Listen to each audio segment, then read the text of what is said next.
നാടുവിട്ട് മറുനാട്ടിൽ ഞാനും ഇന്നൊരു പ്രവാസി, കൂടൊഴിഞ്ഞു മണൽക്കാട്ടിൽ നീരിടുന്നൊരു വിദേശി.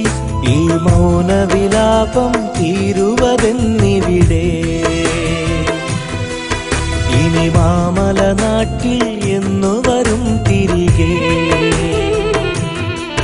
പല നാട്ടിലെ മാനവര് അവരിവിടെ സഹോദരര്, വിധി നീട്ടിയ വീഥികളിൽ വിരൽ കോർത്തൊരു സ്നേഹിതര്, അവർ ഒന്നായി പാടുകയാ